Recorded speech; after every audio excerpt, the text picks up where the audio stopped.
গত 4 দিন আগে ফজরের নামাজ পড়তে গিয়ে নিখোঁজ হয়েছেন হাসিম মেলকারের বড় ছেলে মোহাম্মদ দুলাল মেলকার।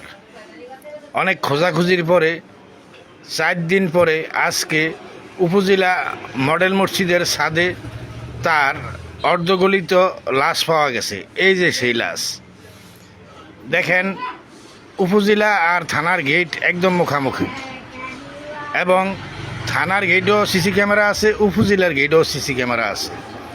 এত নিরাপত্তা বেষ্টনীর মধ্যে এই মৃত্যুটা কিভাবে হলো এখনও জানা যায়নি। তবে সিসি ক্যামেরা পর্যবেক্ষণ করে এবং সঠিক তদন্তের মাধ্যমে এই মৃত্যুর রহস্য পাওয়া যাবে ইনশাল্লাহ। এই যে মডেল মসজিদ, এই মসজিদের ছাদেই দুলালের লাশ পাওয়া গেছে। ধন্যবাদ সবাইকে, ভালো থাকবেন। আসসালামু আলাইকুম।